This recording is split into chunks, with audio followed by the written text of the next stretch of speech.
Buenas noches a Línea de Fuego. Bienvenidos a Línea de Fuego, capítulo 6. Primero que todo, quiero decir que hoy empezamos la era DIY, la era Do It Yourself de Línea de Fuego. Todo esto lo estamos haciendo nosotros, así que cualquier cosa que pase, quiero que sepan que somos nosotros que estamos aprendiendo, tocando por aquí, tocando por allá.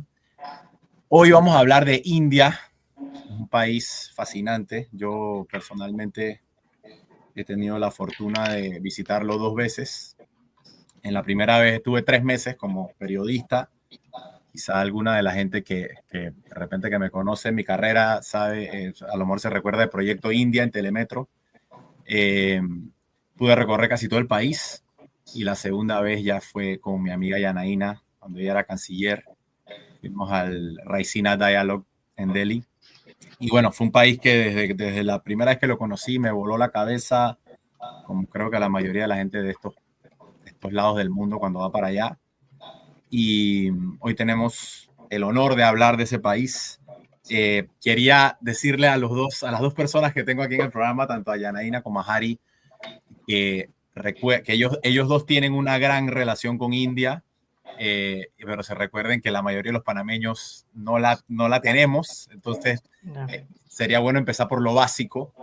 Yo creo que para un panameño, sobre todo para un latino, pero en general para cualquier persona que no es de India, comprender la magnitud y la profundidad de la India en todos sus aspectos es muy difícil, así que me gustaría empezar por ahí. Pero voy a dejar que Yanaína hable un poquito y introduzca a nuestro invitado de hoy. Bueno, gracias. Me escuchan, ¿verdad? Estamos aquí probando, como dijimos. ¿Me escuchan? Sí. Perfecto. Bueno, el programa de hoy, la charla de hoy va a ser acerca de la India. Si sabemos bien, en estas últimas 2 semanas, 3 semanas, la India también ha ocupado los headlines, las noticias, por el último conflicto que se ha desencadenado con Pakistán. Pero India va mucho más allá de ese conflicto. De hecho, la persona que hoy que introducimos, tanto Ricky como yo lo conocemos, Hari, tiene un background fascinante, académico, pero además una experiencia brutal, de verdad, de casi más de una década en las relaciones de India y Latinoamérica. Relaciones comerciales y políticas, que es algo de lo cual muy pocas personas en India son expertos. Así que él también conoce Panamá y puede tener la perspectiva también desde sus ojos, pero desde los ojos de un latinoamericano. Habla muy bien el español. Yo siempre le bromeo y le digo que tiene un acento peruano porque él aprendió español en Perú. Y bueno, además de ello, como dice Ricky, India es un país fascinante. Es la diversidad plena. O sea, es gigante, es fascinante, es diverso, es extravagante, es exótico, y así me puedo ir en los adjetivos que describen a este subcontinente mismo.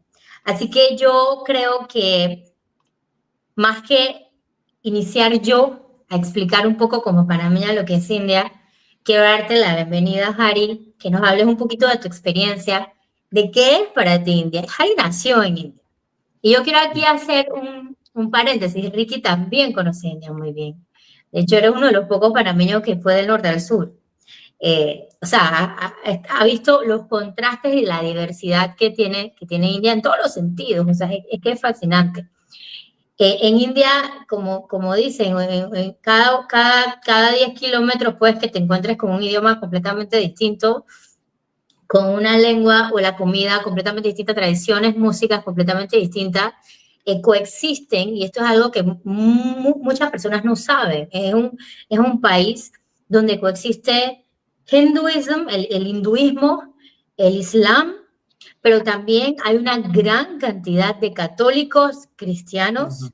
De hecho, la esposa de Hari es católica, cristianos, hay Sikhs en el norte de la India, están los budistas.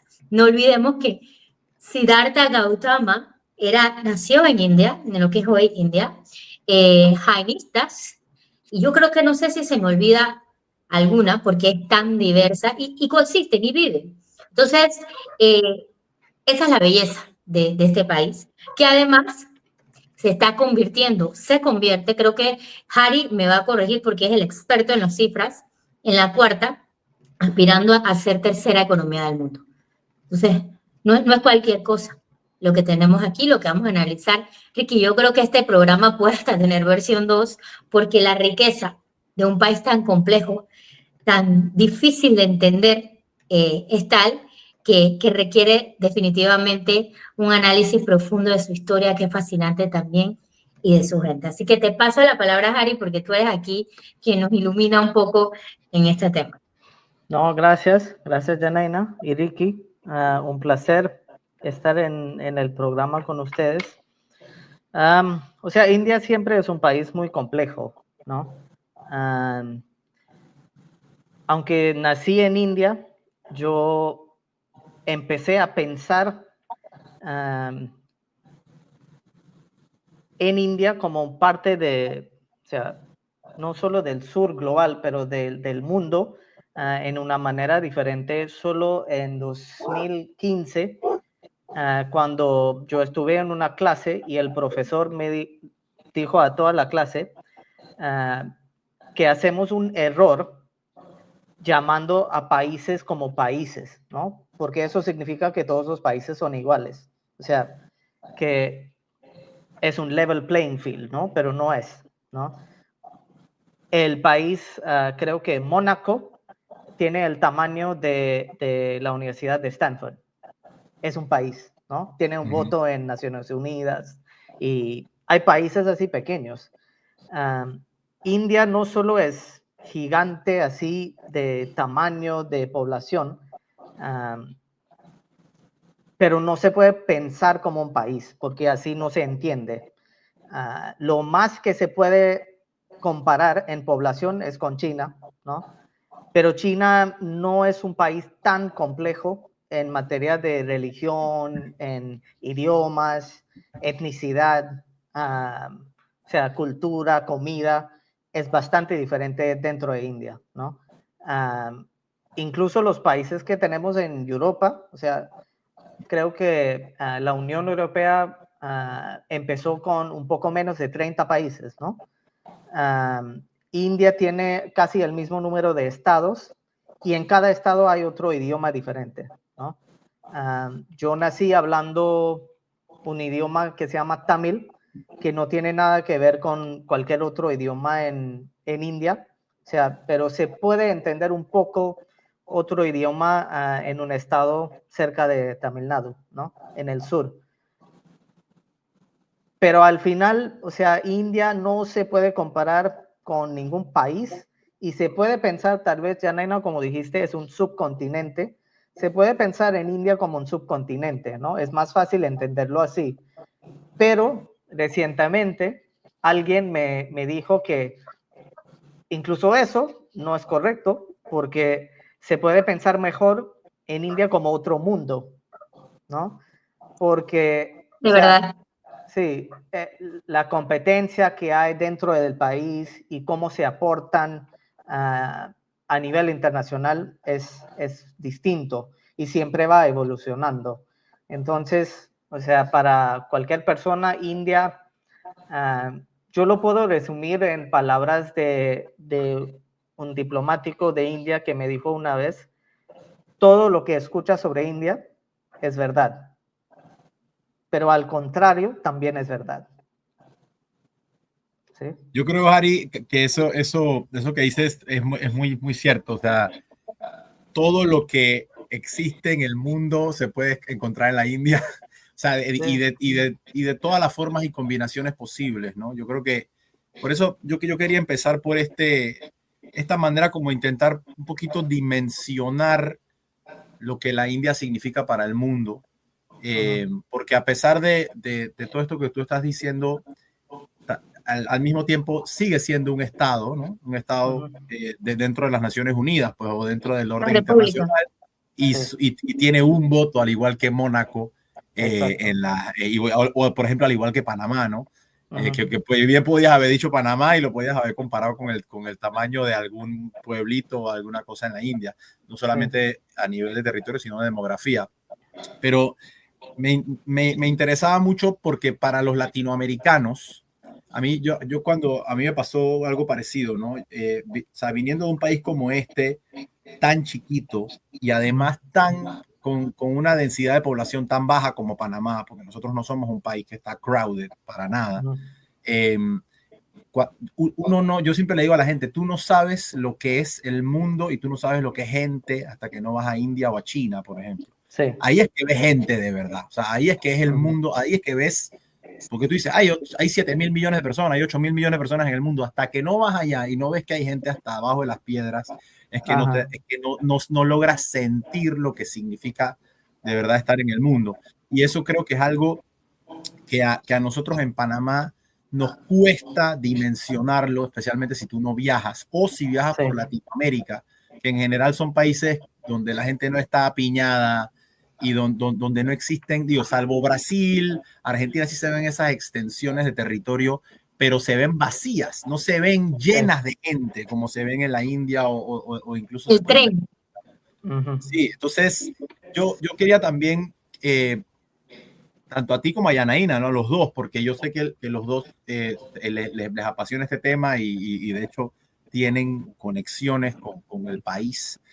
Un poco de cómo India llega a ser India, porque, y obviamente todo lo que voy a decir, ustedes me corrigen si me equivoco, yo entiendo que India, como la conocemos hoy, solamente fue concebida por primera vez por los británicos, ¿no? O sea, como una unidad, digamos, desde todo lo que es Pakistán hasta el Océano Índico, ¿no? Los primeros que la concibieron como un ente político solo. Entonces, eso es lo que era la India británica, terminó fragmentándose en lo que hoy en día son 3 países.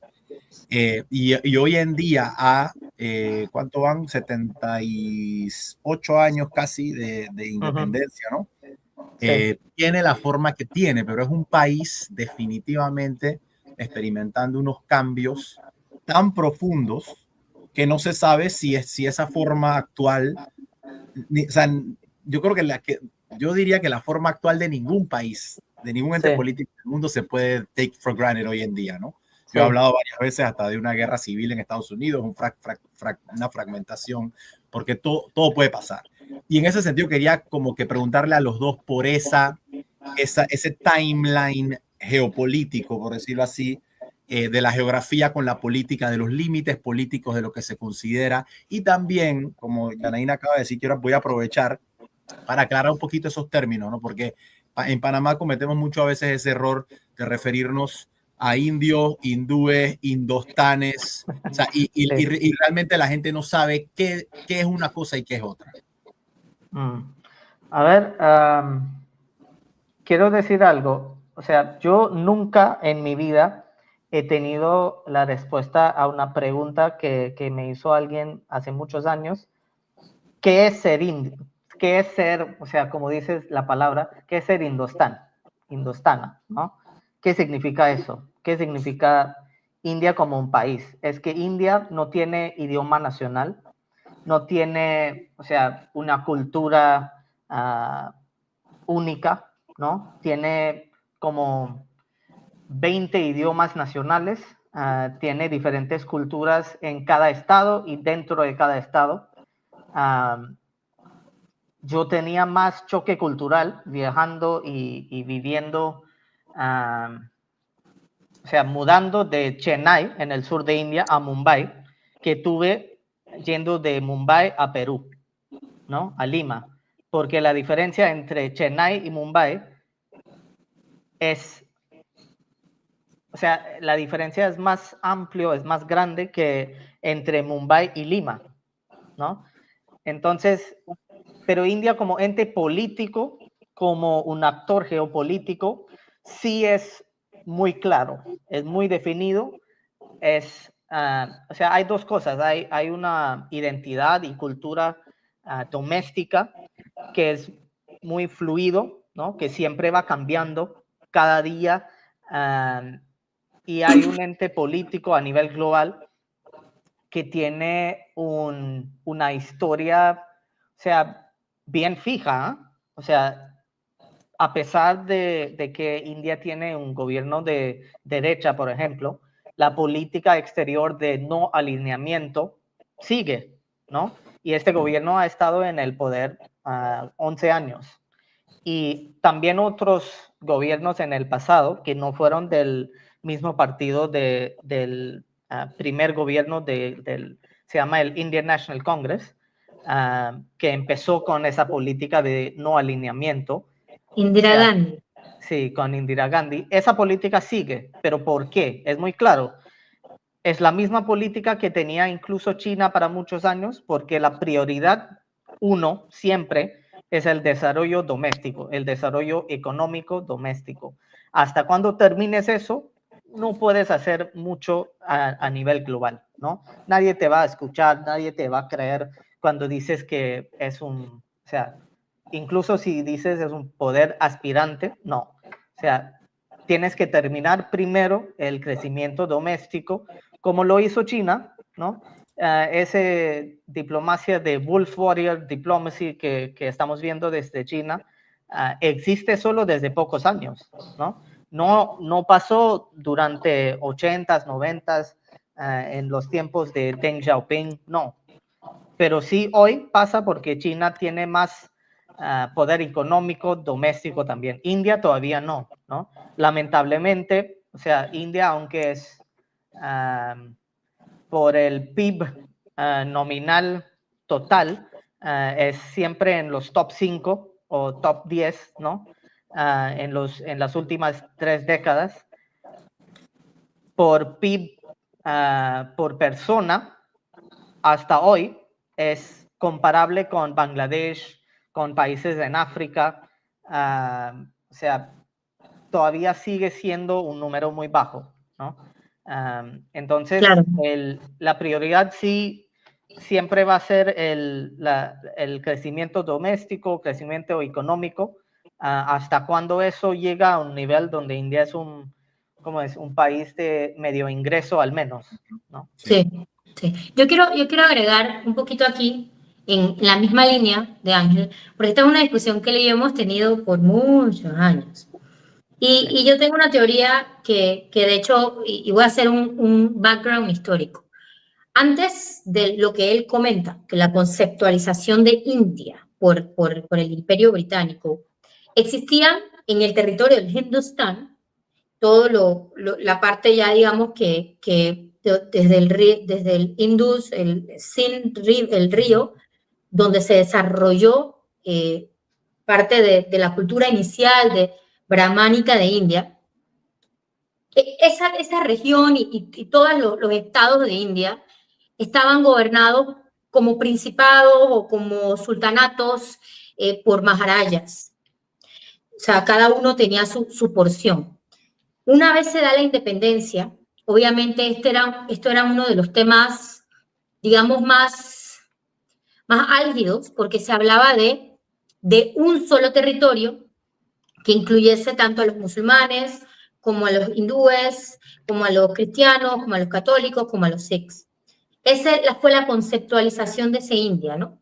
Y de hecho, creo que en una conversación contigo, y voy un poquito atrás, se entiende que la construcción de los ferrocarriles de norte a sur, de este a oeste en India, por los británicos, tenía mucho que ver con esa necesidad de mantener el territorio condensado, de mantener esa integridad del territorio, que al verse en tanta diversidad, se sentía tal vez como una posible amenaza.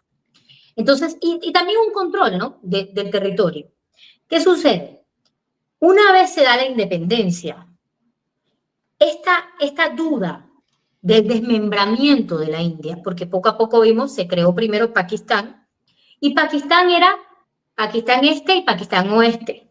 Y Pakistán Este era lo que hoy tenemos como Bangladesh, pero esa fue un pedazo de la historia que fue en los 70, en la guerra entre, durante el tiempo de Indira Gandhi.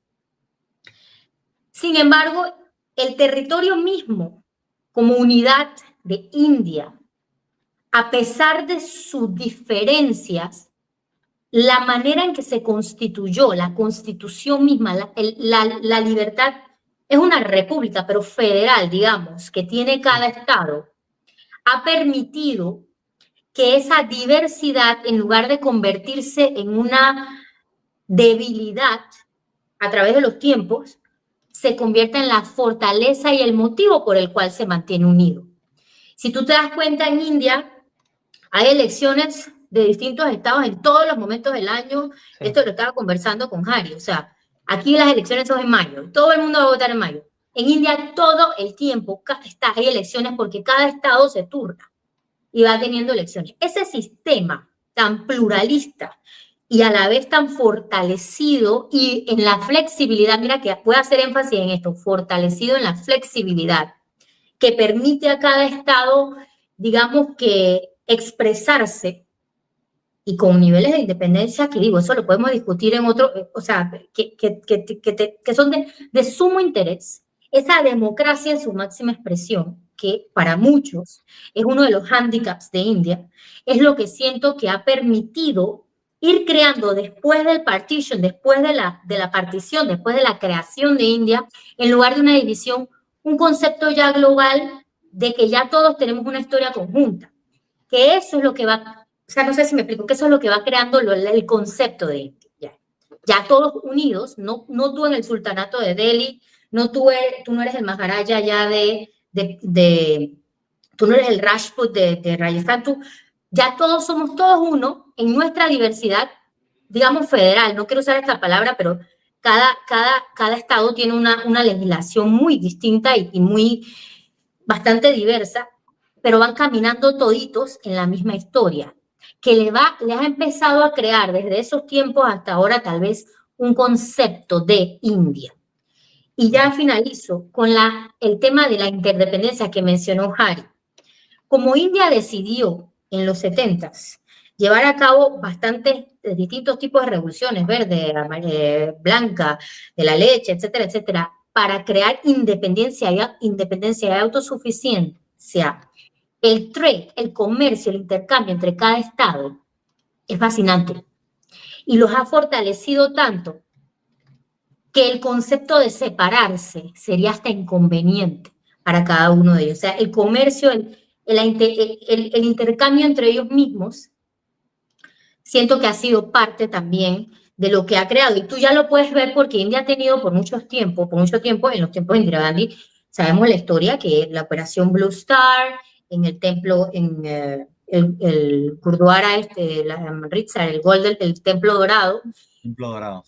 Sí, y estos movimientos que existen, ojo, porque tenemos en el noreste movimientos de separatistas, si los mides en una medida, un measurement del tiempo, puedes darte cuenta que no es que han desaparecido, pero que con el tiempo la unidad parece, ojo que esto no está escrito en piedra, ha prevalecido.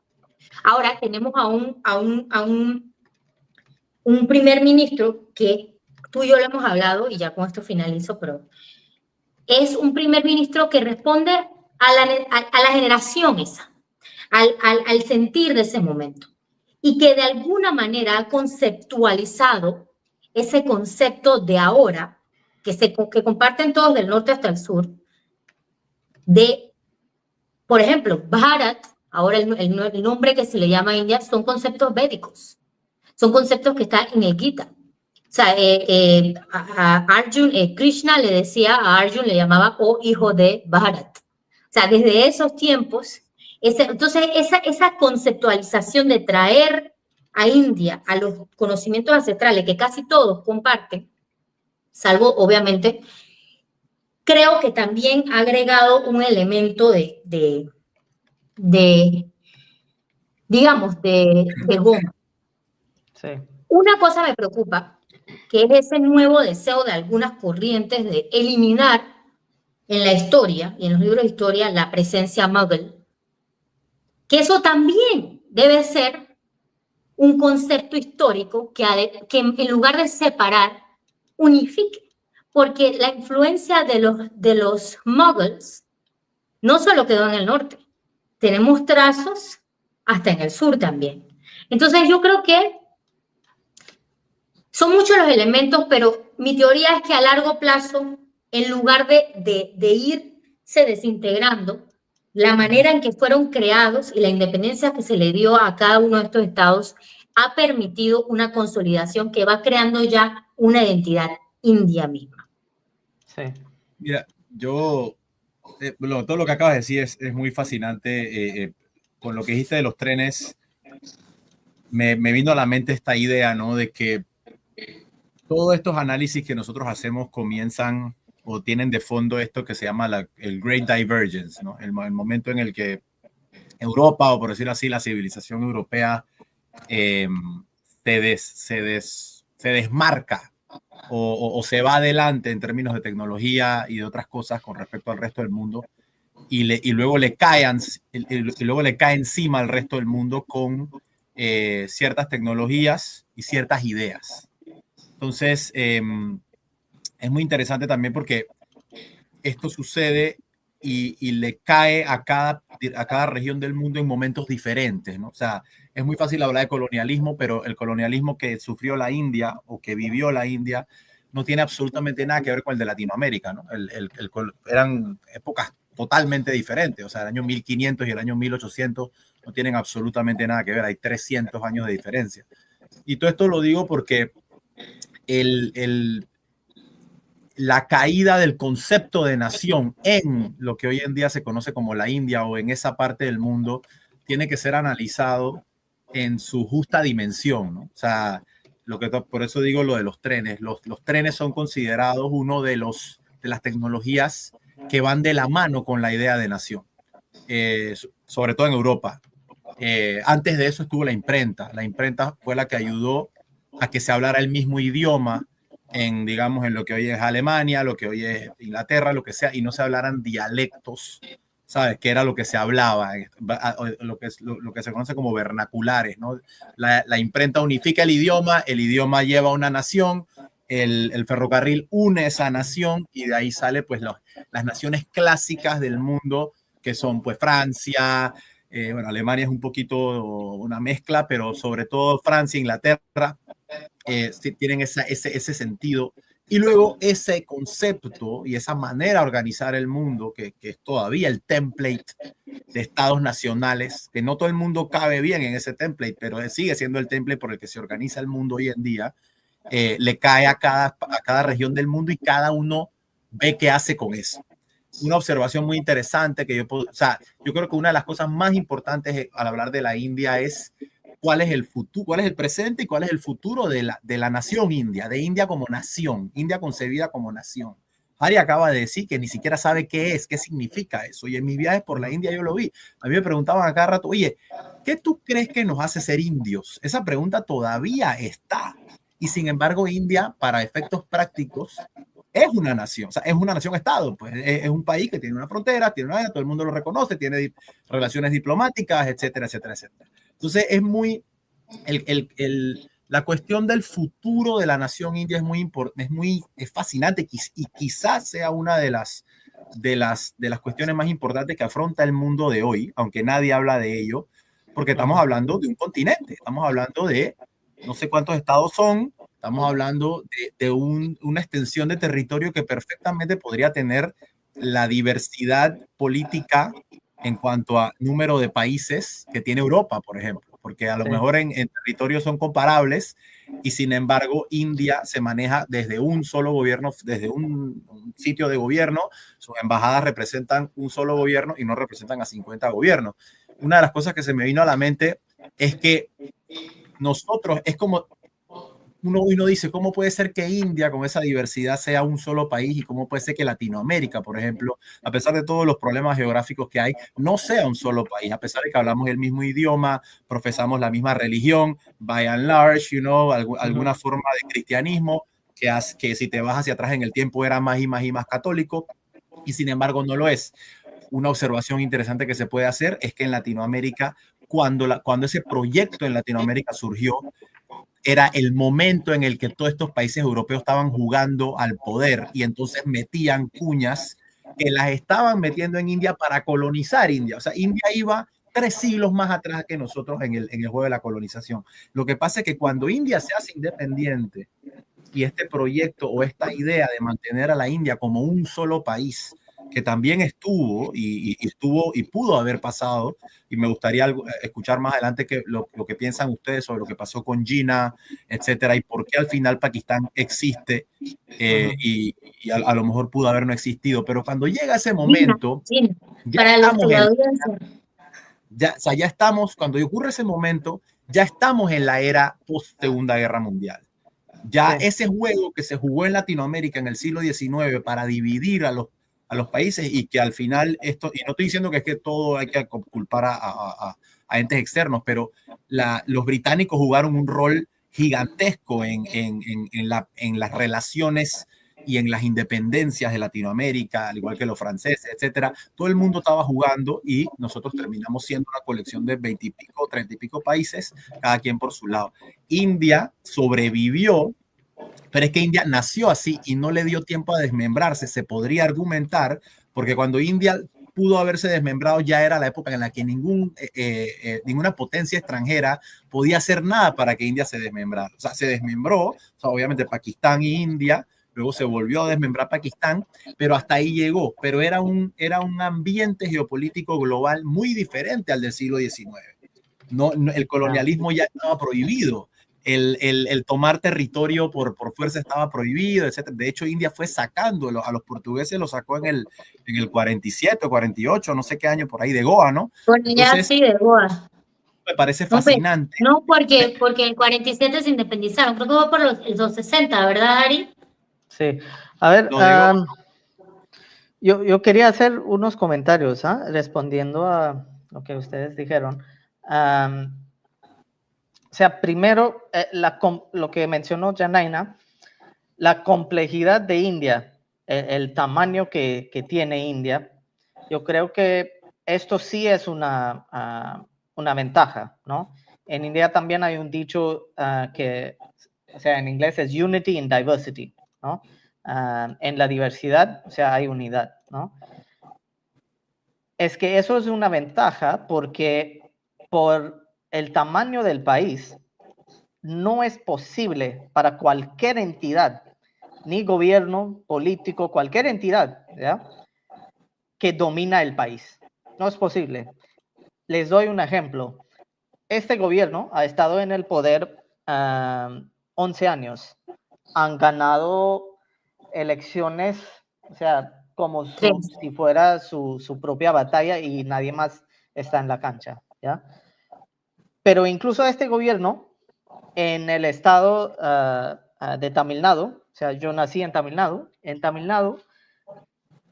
en toda la historia casi nunca han tenido ni han ganado una sola, un seat, ¿no? O sea, no tiene ni un parlamento. Solamente en las últimas elecciones, creo que de casi 250 o algo así, tiene 2 o 3 ya. Entonces, o sea, yo creo que esto sí es una ventaja muy grande, ¿no? Y esto es muy diferente de lo que tenemos en China, ¿no? Porque en China sí se puede tener una entidad como el Partido Comunista que puede gobernar el país para muchos años, pero eso no es posible en India, ¿ya?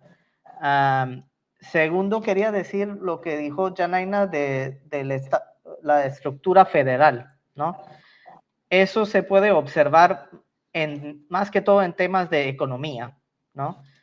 Por tener un gran nivel de independencia, cada estado de India es como un país.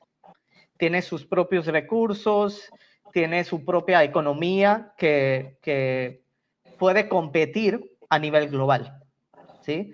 Por ejemplo, el estado de Gujarat, solo una ciudad, ¿sí? Solamente una ciudad que se llama Surat, es el lugar o sea, es responsable para el 90% de la producción global de diamantes. O sea, corte de diamantes. El corte. shining, polishing, ¿no? Polishing y corte de diamantes. Hay otras partes del país como Pune, que tiene un sector automotriz que se puede comparar con un país europeo, ¿no? 25% de la producción de iPhones en India pasan en 2 estados en el sur de India, ¿no? Entonces, esto sí, como dice Yanaina, es una ventaja muy grande para India. O sea, yendo más a lo que tú comentaste, Ricky, de lo que quiere ser India, ¿no? Yo creo que de todo lo que he leído, he escuchado sobre el rol que quiere jugar India, una frase me fascinó mucho, porque siempre estamos hablando de que el mundo está cambiando de un mundo unipolar a bipolar a multipolar, ¿ya? En este mundo, o sea, hoy casi todos creo que podemos ponerse de acuerdo que ya no vivimos en un mundo unipolar, ¿ya? Hay 2 poderes muy grandes en Estados Unidos y China, pero no son los únicos, ¿no? No toman todas las decisiones, no es como la era de la Unión Soviética y Estados Unidos hace muchos años, ¿sí? Es más o menos un mundo multipolar. Dentro de este mundo multipolar, India quiere ser uno de los, o sea, como es, los poles, ¿sí? Entonces, India quiere tener su propio lugar, ¿sí? No quiere tomar no quiere tomar una posición que va como aliado de Estados Unidos o contra China. Quiere tomar su propia posición. Quiere ser su propio pole, ¿sí? Y yo creo que esto es lo que está intentando hacer el gobierno de India. Está construyendo una identidad, una imagen a nivel global que dice que esto es lo que nosotros queremos para el futuro de India, ¿no? Como dicen en el mundo de la política, si no estás en la mesa, estás en el menú, ¿no? Entonces India ha sido parte del menú por muchos años y quiere ser parte de la mesa. Ari, yo quería hacer una pregunta a los dos, porque a lo que quería llegar antes era el futuro de la nación india, o de la idea de nación de India como un país. Quería primero, si tú te pones a ver, como tú acabas de decir, si India quiere ser, y yo creo que tiene todas las características para hacerlo, uno de los polos o de los principales polos, porque tiene la población, el tamaño, la economía, todo lo demás. Cuando uno mira los otros polos, uno dice, bueno, todos son grandes naciones, naciones XXXXL, en territorio, en población, en todo. La pregunta del millón, que yo creo que hoy en día es la más relevante de todas, es, en el mundo del siglo, de la tercera década del siglo XXI, que yo lo llamo postmoderno, la idea de nación, que es una idea del siglo XIX, cómo se mantiene viva con las tecnologías que hay, etcétera. Estados Unidos podría ser considerado un ejemplo de una nación XXXL, hecho a base de settlers, ¿no? De gente que vino de otras latitudes y se estableció ahí. Y la gente nativa, pues ni modo, tuvo que bancársela, y eso es otro tema, pero la nación está hecha a base con la cultura y con todo de la gente que vino de afuera. China es una nación XXXL que tiene un proyecto muy claro y muy fuerte, autoritario, para imponer la cosmovisión de la etnia que representa la mayoría, ¿okay? que son los Han.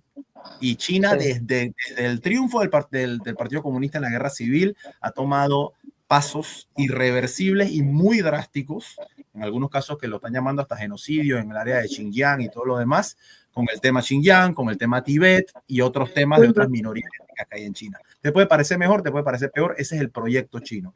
Y India se postularía como un proyecto que no es ni una cosa ni la otra. O sea, en India vive la gente que ha vivido por los últimos miles de años, Y a pesar de que hoy en día se pueda decir que el gobierno de Modi tiene esa idea, ¿no?, de imponer lo que piensa o la cultura de la mayoría, lo que ustedes están diciendo, y yo no creo que eso tiene que perpetuarse en el tiempo ni nada por el estilo, pero lo que ustedes están diciendo es que India de alguna manera puede representar, por decirlo así, la supervivencia idealizada o perfecta de la idea de nación XXXL, o sea, de una nación que puede ser nación y al mismo tiempo puede ser diversa, que puede moverse como una, pero al mismo tiempo ser extremadamente diversa y tener ese tamaño, porque en Panamá podemos decir, sí, aquí hay de todo, aquí hay negro, aquí hay indio, aquí hay cholo, aquí hay de todo, pero Panamá es una miniatura.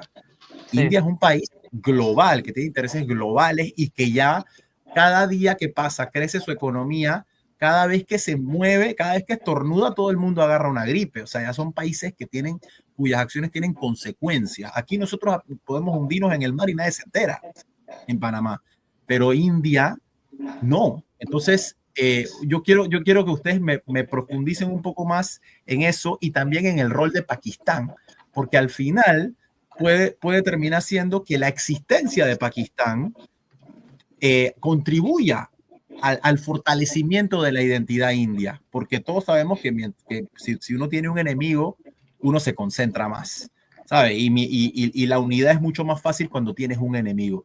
Y si es un enemigo que por lo menos a nivel convencional de guerra tiene armas nucleares, etcétera, no es un enemigo de pacotilla, por decirlo así, eso también juega un rol en el fortalecimiento de esa idea de India que definitivamente es o sea, yo declaro que es la identidad nacional más compleja y profunda que existe en el mundo. Yo no creo que exista ninguna. Yo sé que hay países como Indonesia, etcétera, que son muy complejos, todo lo que tú quieras, pero India yo creo que se lleva el número uno. Entonces, ¿qué ustedes creen de verdad, analíticamente, que es el futuro de la idea de India como una nación? ¿Ustedes ven que India existe la posibilidad, por más remota que sea, que India se fragmente, que en algún momento, como tú acabas de decir, la región que produce los iPhones no quiere seguir siendo parte del mismo país que la región que no produce nada? ¿Qué es lo que pasa con India o lo que puede pasar con Estados Unidos? Que llegue a haber unas diferencias ideológicas, políticas, etcétera, que sería lo normal, O sea, Europa, si te pones a ver, Europa, si lo quieres poner como otro polo, es una extensión de tierra que quieren unirse y no terminan de convencerse, porque la idea de que un alemán es un alemán, un italiano es un italiano y un español es un español es demasiado fuerte como para permitir la unión. Entonces, todos son 4 ejemplos fascinantes, pero el de India quizás sea el más fascinante de todos también por lo reciente que es la independencia de India, que no lleva ni 80 años. Entonces, ustedes, bueno, y de repente que empiece Yanaína, ¿cuál tú ves que es el de esa idea? Yo termino con Pakistán. Yeah. Porque Okay. yo creo que Harry entiende mucho mejor el concepto de esa idea de cómo India puede ser comparado con los demás. Sí, a ver, no, Ricky, quiero aclarar una cosa. Lo que dije de lo que India quiere ser es una aspiración de la entidad política del gobierno. No es necesariamente, no tiene tanta relación con la realidad actual de hoy. Es aspiracional, ¿ya? Es lo que esa entidad quiere en el futuro. Yo personalmente no creo que vamos a llegar a ese punto, al menos para 2 décadas más. Porque India tiene bastante problemas. Es un país no solo complejo, es un país que, o sea, es difícil resolver los problemas con la escala que lo tiene India, ¿no? Bastante difícil. Por ejemplo, solamente, o sea, el tema de empleos, ¿no? India como un país tiene la edad promedia de India, en India es 28 o 29 años. Cada año India está agregando, o sea, creo que el número de personas que gradúan de la universidad en un año son millones. O sea, India está creando un país nuevo, ¿no?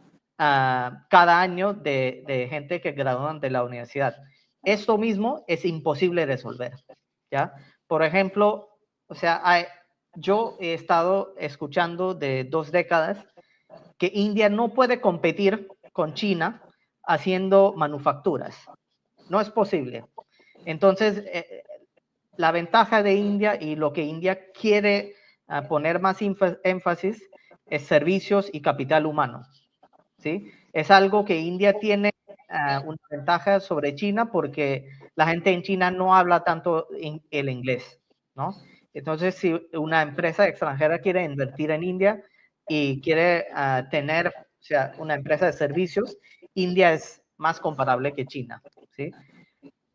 Yo creo que como una identidad de lo que hablas de un país XXXL, no creo que India todavía tiene esa identidad. Es algo que va formando y hoy en día esa identidad va más por las diferencias que India tiene frente a otros países que su propia identidad, ¿no? Por ejemplo, dijiste que Estados Unidos es un país de settlers, ¿sí? India no es. Es un país o sea, que tiene su propia civilización, ¿no? La diferencia es que India, cuando habla con otros países, dice que, mira, yo tengo mucho en común contigo, con todos los países del sur global, ¿no? Tenemos retos en común de desarrollo económico, tenemos retos en común o sea, de multietnicidad, ¿no? Y India no es un país dominante, no es hegemónico, ¿sí? Quiere trabajar junto con los otros países. Esto es la razón por qué India tiene amigos en todo el mundo, ¿no? India es amigo de Irán, tanto que es con Israel. Es amigo de Arabia Saudita, tanto que es con Israel, ¿no? Con Rusia, tanto que con Estados Unidos. Pero India tiene 2 países, China y Pakistán, con los cuales tiene una frontera, o sea, muy, muy complicada. Yanaina sabe mucho mejor de Pakistán que yo. Ella puede explicar eso mejor. Pero al final, o sea, yo creo que aunque India tiene esa posición de ser amigos de todos y de poder compartir su experiencia con todos los países, si estamos viendo el crecimiento cada día más de China, India va a tener que tomar una posición en el futuro, especialmente por Pakistán y China, los dos, porque China ya tomó posición para aliarse con Pakistán, ¿no? Ahí lo dejo para Yanena porque ella sí sabe mejor de lo que pasó también con Pakistán y qué significa eso, ¿no? Bueno, Harry, me has dado el tema más bélico a mí, no entiendo por qué. Pero ¿Qué bueno, será? no molesta. No, no, mira, yo creo que hay muchas notas que he tomado y comentarios a lo que Harry ha dicho.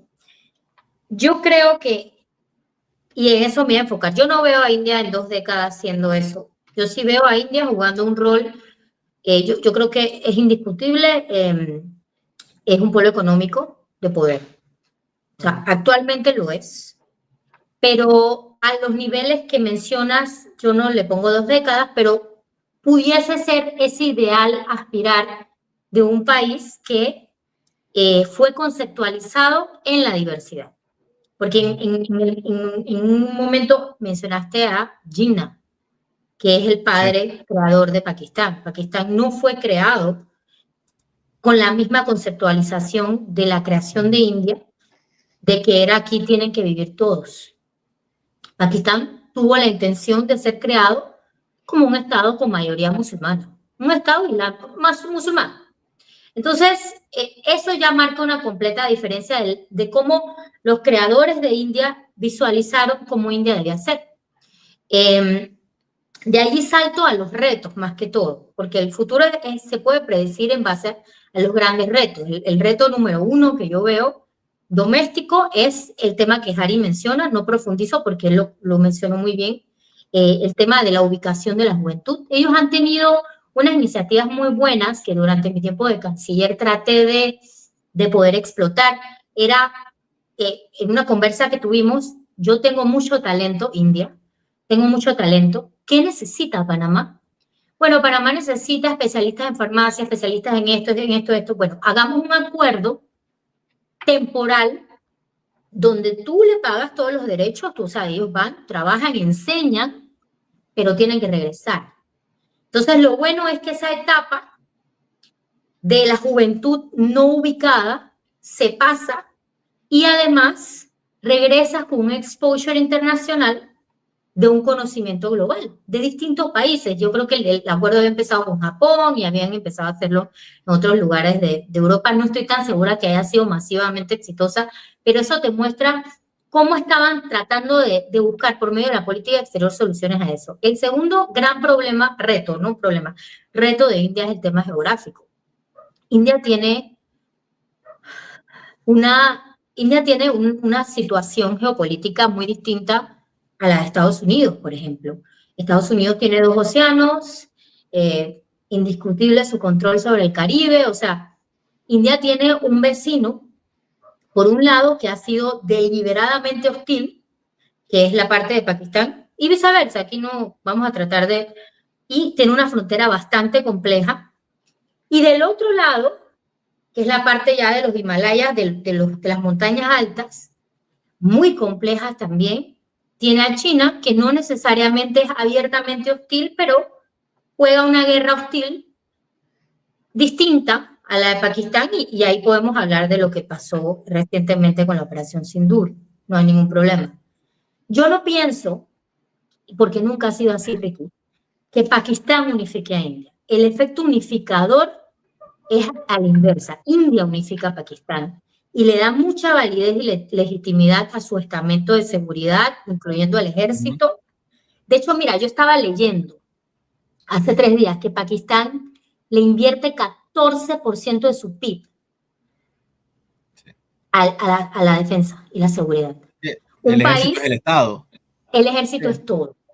Y ojo, que con esto estamos incluyendo los servicios de inteligencia que son uno de los mejores del mundo, y ya sabemos quiénes lo formaron. Eso no lo voy a decir yo aquí, pero ustedes hagan su tarea. Entonces, sabemos que tenemos un país que se unifica por la amenaza de un gigante más grande que ya ha amenazado o que formó parte de una división, un desmembramiento ya de Pakistán, cuando se creó Bangladesh. No olvidemos la participación y lo proactiva que fue Indira Gandhi en esta guerra. Pero con India, además, es el efecto adverso,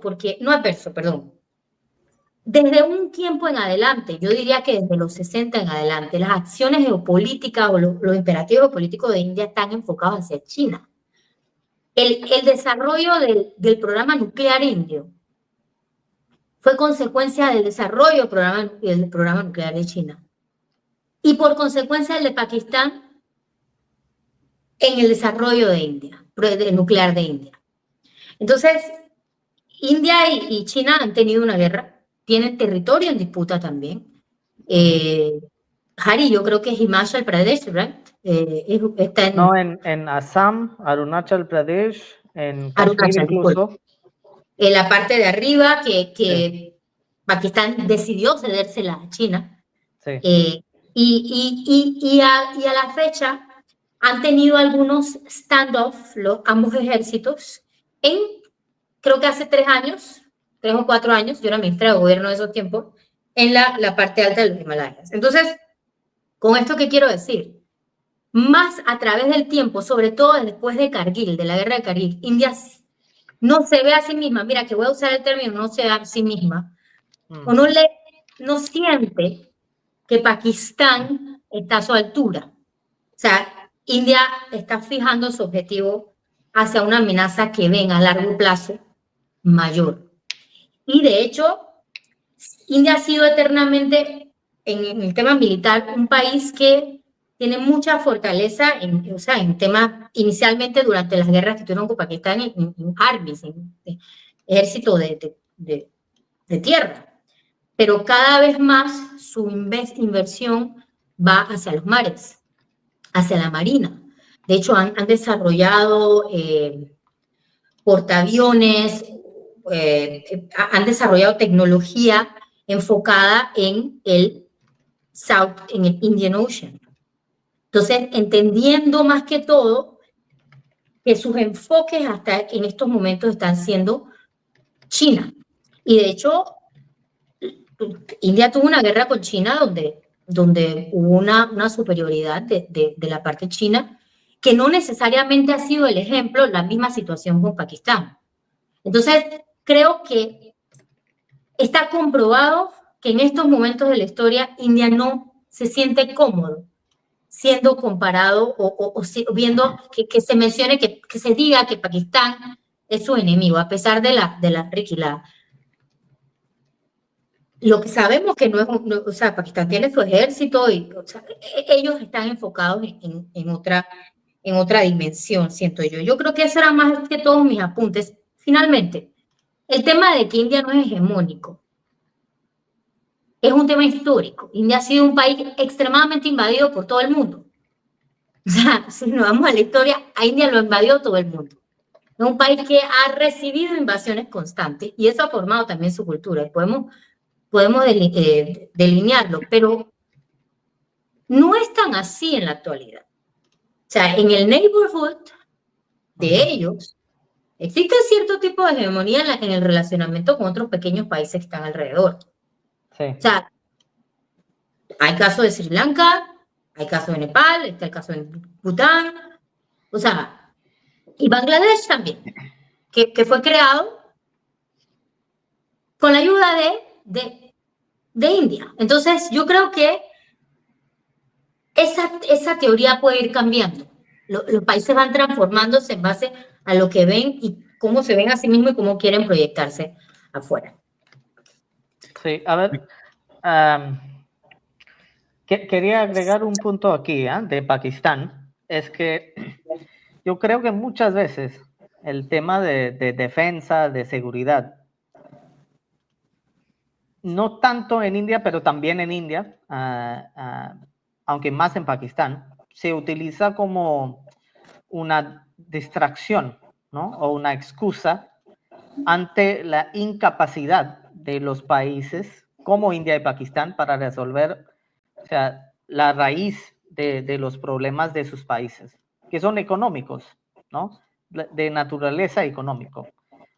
El problema en India más grave es el desarrollo económico. Eso significa que hay mucha gente que no tiene comida, hay mucha gente que no tiene electricidad, que no tiene empleo. ¿Ya? Eso es el problema más grave que tiene India. No es la frontera con Pakistán. Y es lo mismo en Pakistán. O sea, Pakistán, aunque todo el mundo ha estado escuchando de la guerra y todo, no sé qué tantos de los artículos mencionan que Pakistán está viviendo una crisis económico de proporciones grandísimos y nadie tiene soluciones. O sea, el ejército de Pakistán no sabe qué hacer, el gobierno de Pakistán durante el medio de la guerra, el Fondo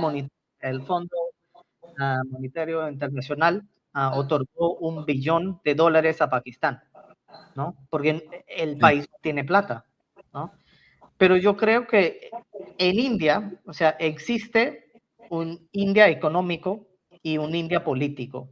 Y estos dos entidades existen de manera independientes. O sea, todo el crecimiento económico de India, hay un dicho en India que India crece no por el gobierno, pero a pesar del gobierno. ¿Sí? Ese dicho yo he escuchado para 2 o 3 décadas. O sea, en inglés es India grows not because of the government, but despite it. ¿Sí? Entonces, estas dos entidades siguen siendo partes independientes que forman su propio futuro. ¿Sí?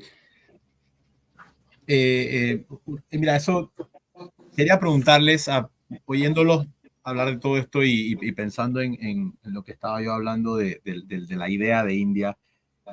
Pakistán es un país, yo le he dicho a Yanaína en muchas ocasiones, y es una de las ideas, de las cosas que he observado. Pakistán e Israel, pienso yo, son los únicos dos países creados en la post-Segunda Guerra Mundial para que ahí viviera un grupo específico de personas. No conozco ningún otro caso específico de un país creado específicamente para que la mayoría de las personas fuera de una etnia, religión, llámese como se llame. La gran ventaja que tuvo India versus Pakistán en el momento de la partición es que India era para todos y Pakistán era para algunos, ¿verdad? Se me ocurre a mí que la ventaja que tiene India, tratando de amarrarlo con el punto de Hari, es que India nunca estuvo preocupado de que el país, o al menos no ha sido una de sus grandes preocupaciones, de que el país fuera específicamente para alguien, sino que desde su concepción como Estado independiente en el 47, tiene la pluralidad como algo que hay que respetar y que sin eso el país simplemente no sobrevive. Yo creo que me han convencido de que la balcanización de India en las próximas décadas o siglos, bueno, siglos no sé, pero por lo menos en las próximas décadas, yo creo que no es una de las prioridades de India, de su seguridad nacional, que el país se fragmente en varios países, o al menos no pareciera. Y yo pensaría que no lo es. Y creo que mucho puede tener que ver el hecho de que India ha sido muy respetuosa con su diversidad y se ha, por decirlo de una manera más vulgar, se ha tragado las consecuencias malas, entre comillas, o difíciles de mantener esa diversidad, porque ha entendido que eso no se toca. Yo no sé ahora, desde el 2014 para acá, si eso ha cambiado o no ha cambiado. Yo no soy de allá ni soy especialista, pero sí se puede distinguir una tradición desde el año 47 de tolerancia y de que, bueno, aquí de alguna manera tenemos que vivir todos juntos. Eso me parece que, y creo que es lo que ustedes han intentado también de alguna manera, digamos, expresar, es la fortaleza de India y lo que hace que sea tan diferente de un país como Pakistán, que también coincido con ustedes. Al final del día,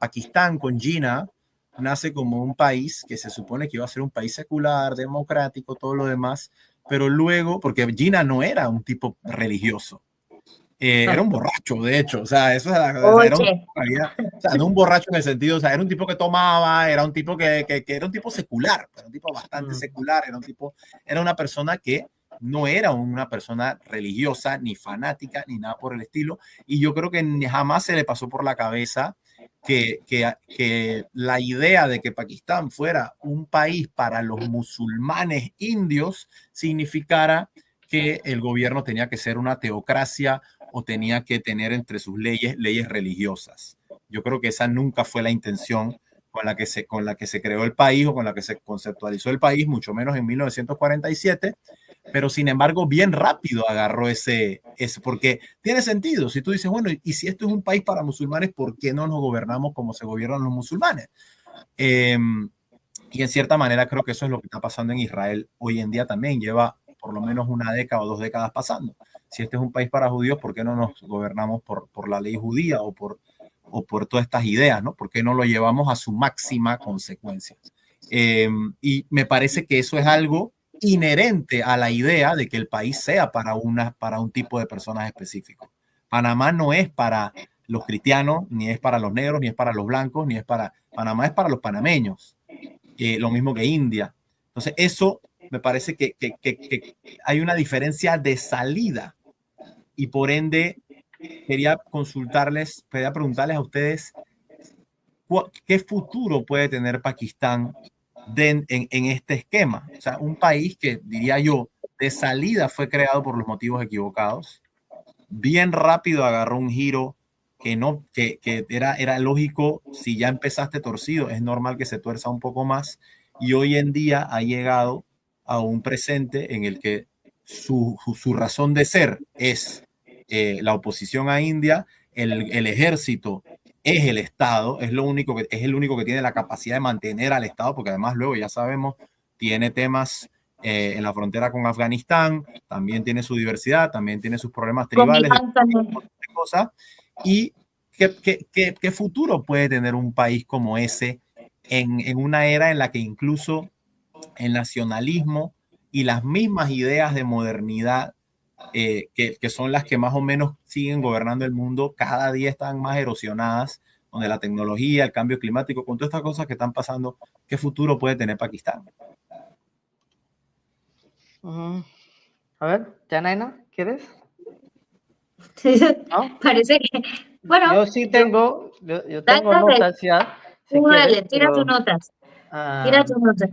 no, o sea, primero, Ricky, sí, Pakistán es un país islámico por constitución, ¿ya? Tiene religión oficial, que es el Islam, ¿ya? Entonces sí, sí es un país que fue creado así. Yo en realidad no creo mucho en que la identidad de un país, ¿no? Aunque sea de religión o de cultura, define tanto de su futuro ni su presente. Lamentablemente, vivimos en o sea, a pesar de lo que mucha gente hoy en día piensa, vivimos en un mundo bastante global. O sea, la globalización ha cambiado todo el mundo y más que todo la tecnología. Yo creo que los retos más grandes que se enfrentan a todos los países es cómo, como un país, vas a competir con el resto del mundo. ¿Sí? India, o sea, tiene capital humano, no tiene suficientes recursos. ¿Sí? Empezó como, y es lo mismo con Pakistán, ¿no? Empezó como un país agrícola. ¿Sí? Hasta hoy en día, creo que 50-60% de toda la gente en India dependen de alguna forma de agricultura. ¿Sí? En Pakistán no es tan diferente, es como 45-50%. Tal vez ha bajado en los últimos años, pero todavía debe ser más que 40%. Así que gran parte del país depende de la agricultura. ¿Sí? India ha podido lograr algo en el tema de tecnología. Pakistán, o sea, yo lo veo como, creo que Yanaina mencionó que 14% del, ¿cómo es? PIB. Producto Del Interno PIB, Bruto, sí, el PIB. va a defensa y seguridad, ¿no? Es uno de los más altos del mundo. Sí, cuando tiene un porcentaje tan alto, ¿cómo vas a solucionar problemas de pobreza? O sea, ¿con armas vas a dar comida a tu gente? O sea, no. O sea, yo creo que esa pregunta para mí es más importante que cultura, que religión, porque el problema más grave, al menos para los países en desarrollo en el sur de Asia o en Asia en general, es el empleo, es desarrollo económico. Y no veo ninguna solución por estas partes. Y esa guerra, por ejemplo, que pasó con India y Pakistán, o sea, solo va a cambiar las prioridades de la gente en Delhi, de ese ente político que va a pensar aún más en temas de seguridad, de defensa y menos en temas de desarrollo. Y me imagino que es lo mismo en Pakistán. Yo quiero agregar algo aquí que es un elemento muy importante para Pakistán. Bueno, de hecho, sí lo están reportando. Yo creo que el media, los medios de Pakistán, a pesar de todo esto que hablamos, sí son... Yo respeto a algunos periodistas allí porque sí siento que tratan de cuestionar. Y el medio más tradicional, no lo voy a mencionar, de Pakistán, el más largo, hace poco leí una noticia que dice que están entrando en un estado de, o sea, ¿cómo se dice? De alimentos, falta de alimentos por la producción, porque ellos son, exacto, pero niveles altos, o sea, mira que se comparaban con Gaza, decían, todo el mundo habla de Gaza, pero nadie está hablando de lo que puede pasar en Pakistán. Está hace 2 días en el periódico más grande de Pakistán, y hablan también del tema de los cambios, el cambio climático, los temas del agua. Y es importante mencionar que gran parte del agua necesaria para la irrigación en Pakistán depende de India. Ujú. Entonces, este es un tema que le da mucha ansiedad a ellos porque obviamente las revoluciones, los desmembramientos, las violencias más grandes que se han dado se pueden reportar por temas de este tipo. Falta de alimento, encarecimiento y también. Pero aquí hay un elemento muy importante que yo quiero resaltar, que no tuvo India, y es el factor Afganistán de vecino. Porque si bien es cierto, el concepto de la creación de Pakistán, Gina lo hizo una persona como Ricky lo hizo. O sea, yo creo que Gina se casó con una no musulmana, creo que era Parsi. Si no o sea, era un tipo bastante liberal. Hay una relación directamente proporcional entre el debacle, digamos, y el resurgimiento o la creación de esos mujahidín que sirvieron a los Estados Unidos para pelear a los rusos o para pelear al talibán después. Hay una relación directamente proporcional del crecimiento, el avance, la fortaleza del ejército, que fue elemento y sigue siendo elemento radicalizador religioso del país. Ese con el general Zia, Yanaina. CIA, exactamente. Entonces hay una relación interesantísima. Por eso digo, la geografía es fascinante, los vecinos son fascinantes, o sea, entre esa interrelación del rol que jugó Pakistán como brazo, y esto no lo estoy diciendo yo, esto lo dijo el ministro de Defensa de Pakistán hace una semana en un programa con esta periodista famosísima que te gusta mucho, Ricky, Hakim. Yalda Hakim, creo que se llama. Hakim, sí, que es afgana. Le dijo, exacto, le dijo, pero es que nosotros estuvimos haciendo el juego sucio a los Estados Unidos. Lo dijo él, no lo estoy diciendo yo, esas son sus palabras. Y bueno, entonces, ¿qué sucedió? Los dotaste de armas, los dotaste de inteligencia, les fortaleciste su ejército, le enseñaste, te sirvieron como plataforma, pero todo eso influyó en que el país se convirtiera y su conceptualización fuese siendo controlada aún más por el ejército. Que siento que es el motivo por el cual, y con esto termino, no es cierto que la estabilidad de un país dependa de la homogeneidad ni religiosa ni étnica, porque Pakistán es el mejor ejemplo.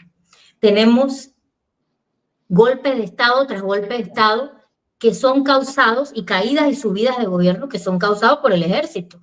Imran Khan está preso porque no le cayó bien. En su momento se peleó con el ejército o con la inteligencia. Benazir Bhutto, no sé qué pasó, pero también sabemos lo que le pasó al papá de ella.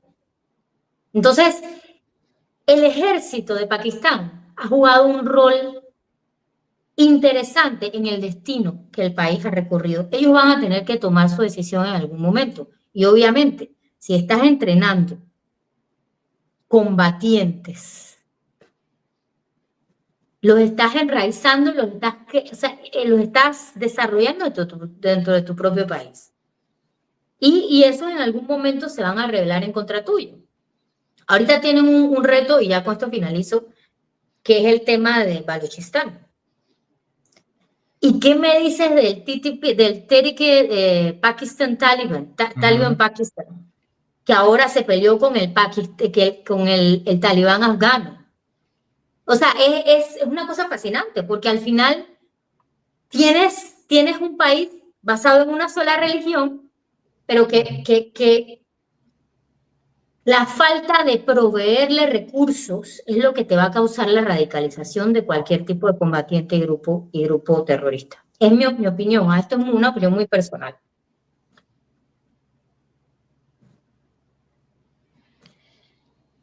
¿Vas tú, Harry, o voy yo? No, o sea, vas tú, Ricky, ya. Yo estaba pensando en algo, pero lo completo después de yo. No, yo creo que a pesar de que nos estamos yendo hacia eso que sería el noroeste, ¿no? Estamos Ajá, yendo hacia el noroeste, ya vamos por Afganistán. Definitivamente sí, que es fascinante todo lo que dice Yanaina. Nosotros siempre hablamos de eso y yo sé que ella siempre sobre todo ha tenido una fascinación por esa parte del mundo que además es tan central para entender el mundo del 2001 hacia acá. Eh, Porque no podemos olvidar, y yo creo que también es algo muy interesante que está pasando hoy en día, seguimos viviendo en el mundo post 9/11, ¿no? Y el mundo post 9/11 yo creo que en estos días veía unos documentales que hay en Netflix sobre el 9/11 y es fascinante cómo a medida que pasa el tiempo va cambiando la manera como se ven los hechos históricos, ¿no? Nosotros tenemos la edad para recordar dónde estábamos, qué estábamos haciendo, etcétera, cuando pasó eso. Pero visto, ¿no? 24 años después, cómo eso se podría decir como que, bueno, este fue el día donde todo empezó a cambiar y las decisiones que se tomaron ese día siguen reverberando, ¿no? Definitivamente que la relación, uno ve una de las cosas más increíbles que uno puede ponerse a pensar hoy en día es el rol que jugaba el Islam en el mundo o los diferentes roles que ha jugado el Islam o la imagen del Islam que teníamos los occidentales o los que vivimos en esta parte del mundo a medida que ha avanzado la post-Segunda Guerra Mundial, ¿no? Hubo un tiempo que las estrellas de la NBA y los boxeadores se ponían nombres islámicos porque el Islam se asociaba con una cosa que hoy en día es radicalmente diferente a la que se sí. asocia hoy. Y yo creo que ese último capítulo de la manera como el resto del mundo ve al Islam sigue siendo la manera como se configuró después del 11 de septiembre del 2001. Y eso ha coloreado eso ha caído encima de un montón de problemas que hay en diferentes partes del mundo. Bueno, Israel-Palestina, India-Pakistán, no sé qué, pero uno interesante, nomás por decirlo así, que es al revés, donde en estos últimos años los musulmanes ganaron, y es un país fascinante, ojalá algún día podamos hablar de eso, que es Azerbaiyán. Yo estuve en Nagorno-Karabaj en el año 2000, ya ni me acuerdo en qué año estuve, en 2016 creo, y luego hace unos años tuve que ver por las noticias cómo Azerbaiyán se tomaba completamente y expulsaba a los armenios cristianos de ahí. Y yo estuve Sí. ahí, estuve con gente ahí, conozco gente que vivía ahí. Tengo hasta una visa en un pasaporte, eso se llamaba Artsakh, así ellos lo llamaban Artsakh. Es el único caso que conozco donde los musulmanes son los que ganaron, pues, o sea, y todo el mundo contento, o sea, nadie dijo nada, todo el mundo ok, o sea, eso ha pasado sin pena ni gloria por la historia mundial, yo no veo a nadie protestando por eso, y esa gente expulsó, literalmente fue una limpieza étnica, pues, así de sencillo, pero me llama la atención al hablar, porque es inevitable que esta conversación termine, ¿no? en esta parte digamos, de la historia, los mujahedín, la invasión soviética a Afganistán, pero una parte que yo creo que es súper importante agregar es el rol de las madrazas y el rol de por supuesto. el wahabismo que estaba saliendo de Arabia Saudita en ese momento. Y bueno, no nos vamos, ojalá otro capítulo hablemos de la historia de Arabia Saudita y de la relación de la familia real saudita con el establishment wahabista y cómo prácticamente fue política del Estado que se exportara eso al resto del mundo islámico. Y bueno, Arabia Saudita es uno de los grandes países, por decirlo así en buen panameño, como que siempre pasan agachados, ¿no? Tienen una imagen de la mesa para arriba, otra imagen de la mesa para abajo, todo el mundo lo sabe, y sin embargo es un país como que sabe moverse en todo esto, ¿no? Pero bueno, para aterrizar a lo que quería llegar y por supuesto ustedes hablen de esto y después si pueden lleguen a mi pregunta. Una cosa que yo quería hablar con Jai y con Yanaína en este programa era la experiencia que nosotros vivimos en la Cancillería ahí voy a decir cositas generales, ¿no? Pero las impresiones que yo tuve de la relación con India, ¿no? O sea, Yanaina fue una canciller que le dio un rol muy importante a India y me parece que era algo lógico. Es un país que es inevitable ya, pues es un país indispensable en el planeta. Panamá no tenía ninguna profundidad seria de relaciones con India. Nosotros recibimos al canciller de la India y creo que fue la primera vez que un canciller de la India visitó Panamá. Y se logró mucho. Ellos dijeron que querían que Panamá fuera su puerta de entrada a la región. Me parece algo importante. Creo que le subieron el nivel a la relación con un cambio de embajadores. Y sin embargo, dos cositas muy puntuales que a mí me llamaron la atención y que ahí sí quiero que ustedes me digan qué piensan. Porque tiene mucho que ver con tu especialización, Ari, la relación de India con Latinoamérica, ¿no? ¿Cómo le cambias al panameño y al latinoamericano la percepción de India? Y cómo le haces entender lo que India significa para el mundo hoy. Yo veía, y creo que puede que pase con China, pero me parece que con India es el país con el que más pasa porque tiene estos extremos, ¿no? Por un lado, o sea, a nivel de política de visas o de política de seguridad, el choque, ¿no? de imágenes de India a la hora de formular una política, por ejemplo, de inmigración con respecto, o de inversionistas, etcétera, con respecto a India, y fue una de las grandes decepciones, por lo menos mía, al ver ese tipo de, por decirlo así, en realidad de ignorancia, ¿no? Con respecto a lo que India se ha convertido hoy en el mundo y seguir agarrándose a estos tópicos y a estas ideas de India que ya están totalmente desfasadas, ¿no? Y lo otro es lo que ha pasado con esa relación desde julio del año pasado, ¿no? Todos vimos el show en la asamblea del embajador, que creo que sigue siendo el embajador nuestro en la India.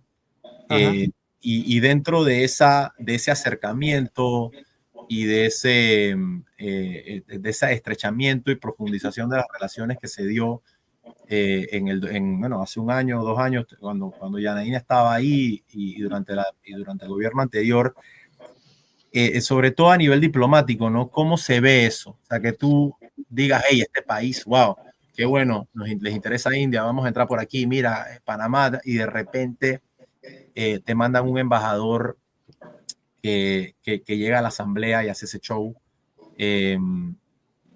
y que ya de salida, pues como cualquier país, tú haces tu investigación y sabes que no es ningún especialista, que no es nada de eso.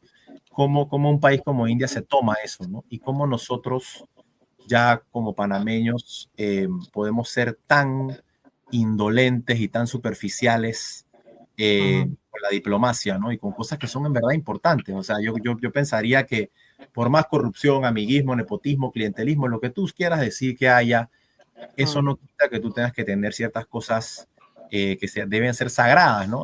Para conducir el país por el lugar donde tiene que ir. Y yo diría que la relación diplomática con un país como India ya debería haber entrado en ese santoral, digamos, de cosas con las que no debes jugar.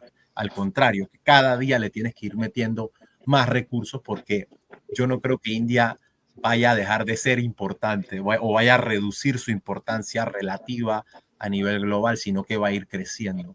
Y me parece que lo que hicimos, lo que sucedió, fue un paso para adelante y 2 para atrás.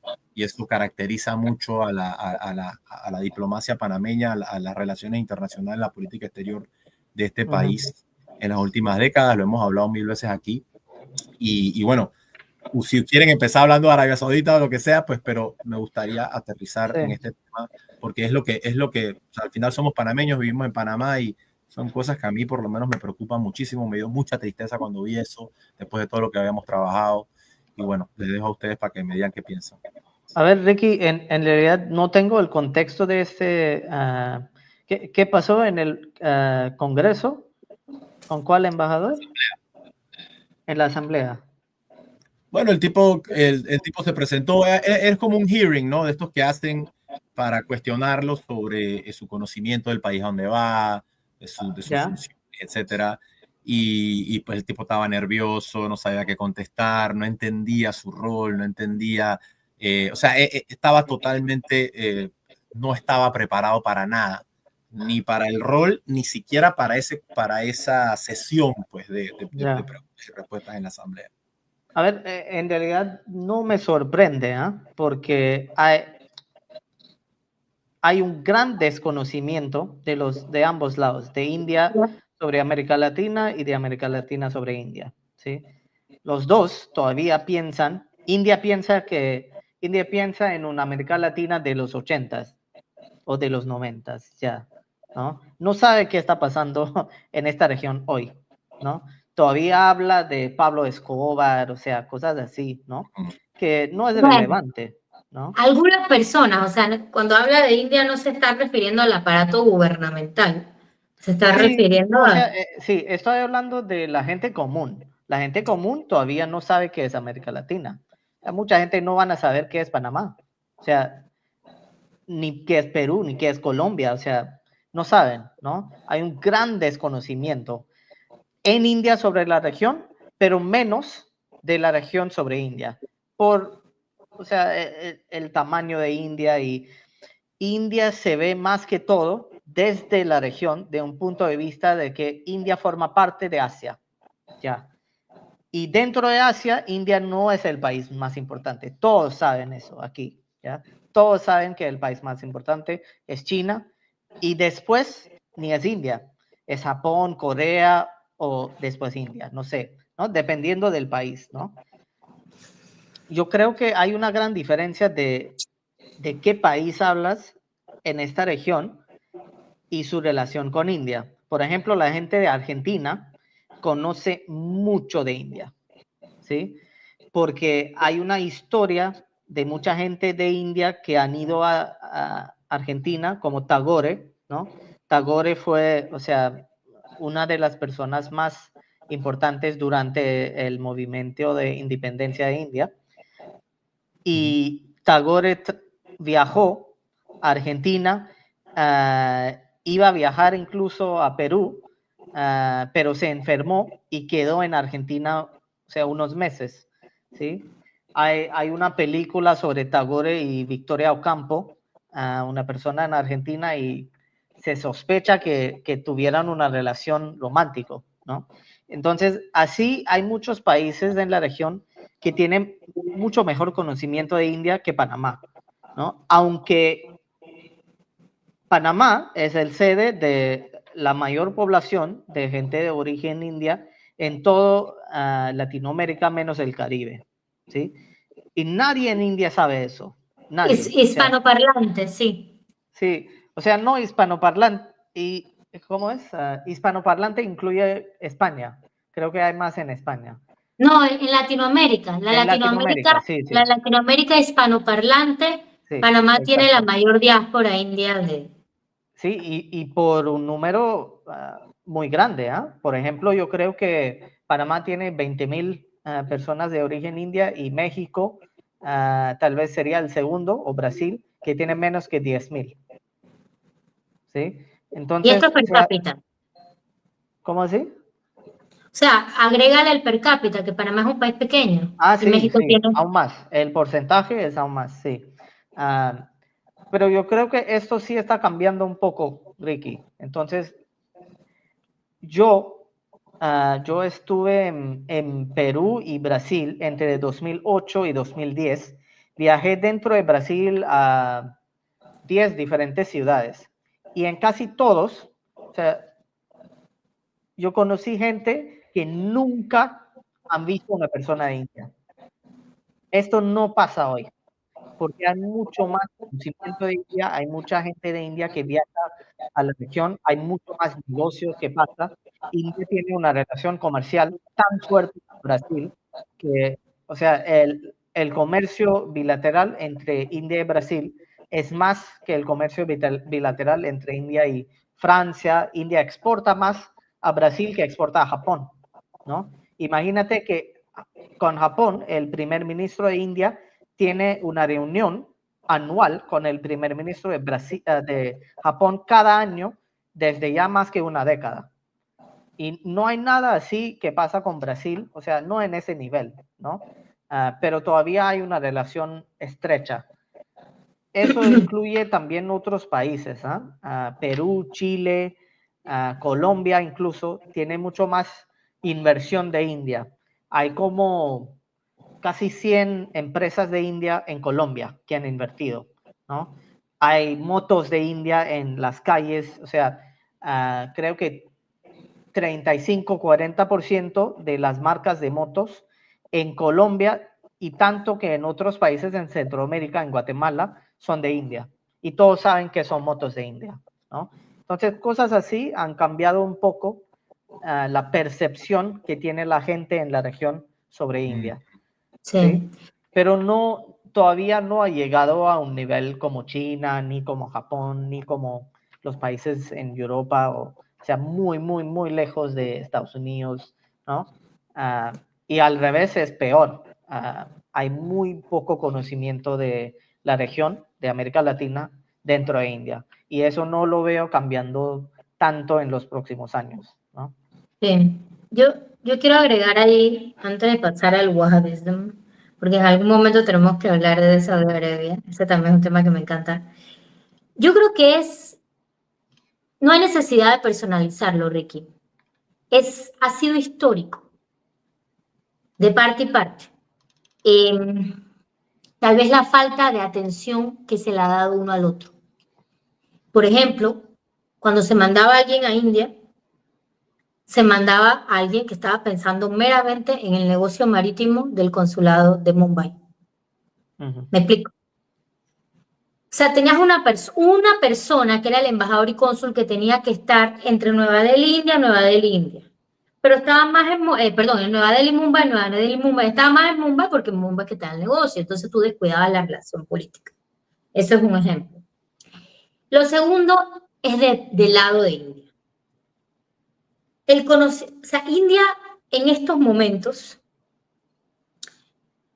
tiene un neighbor, o sea, siempre lo ha tenido, históricamente ha tenido una relación muy, muy ansiosa con sus vecinos, que representan y representarán un tema de supervivencia de su nación. Poco a poco han ido desconcentrándose de ese círculo para expandirse aún más y se han dado cuenta que que Latinoamérica es el último horizonte para esa expansión plena como poder, como se quieren ver y se quieren proyectar. Potencia. Exacto, como una potencia. Por eso a todo canciller panameño le ha costado, hasta a mí, recibir la atención de India, motivo por el cual aquí nunca habíamos tenido una visita de ese nivel y considerando que el doctor Jaishankar es para mí uno de los intelectuales más grandes de nuestros tiempos. Dígase lo que se diga. O sea, es un hombre que habla y se escucha. Entonces, era un tema más que todo de lograr la atención que no existe porque cuando India mira el macro, le presta a Latinoamérica más atención a la relación comercial que política, porque es que no existe ninguna necesidad geopolítica y política de tener a Latinoamérica de tu lado bajo las circunstancias iniciales que tenía. No sé si me explico. Ahora quiero ser un superpoder y ahora quiero que todo el mundo vea que el terrorismo que hay en mi país nos hace daño. Ahora necesitamos apoyo de la comunidad internacional. Ahora tenemos que prestarle atención al mundo entero porque necesitamos que el mundo entero interactúe con nosotros y nosotros con ellos para poder proyectar poder. Entonces yo siento que, a diferencia de China con Latinoamérica y con Panamá específicamente tiene un plan específico que forma parte de su hoja de ruta actual a los próximos años. Pero tal vez nosotros no estábamos insertados, Latinoamérica no está insertado en ese plan y proyección de lo que tiene India a corto plazo, tal vez a mediano plazo. Ese reconocimiento que lo hablamos en ese discurso, ¿recuerdas, Ricky? Muy bonito. cuando el canciller de India estuvo, que estamos en un reencontrándonos unos a los otros. Y Panamá es un país muy pequeñito, en número. Es muy complicado explicarle a India y llamarles la atención de Panamá. Lo logramos. Yo creo que las relaciones en adelante van a trascender además de. Esa es mi opinión. Y del lado de ellos también, o sea, ahora tienen un embajador muy activo, por supuesto, pero tal vez no fue esa la historia siempre. Entonces, creo que es un reconocimiento de ambos que tiene mucho que ver con los nuevos imperativos geopolíticos, tanto de India, y yo diría que de Panamá, que después de la era de Estados Unidos debió empezar a diversificarse de otras formas. Con esto paso al tema de las madrazas, que es un tema muy importante. Hay estudios, mira, saltamos de Latinoamérica a Pakistán, pero ya quiero como que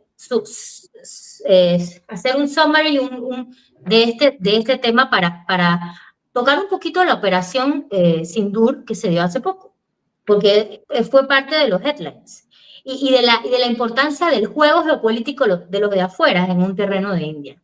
¿Y cómo pasó eso?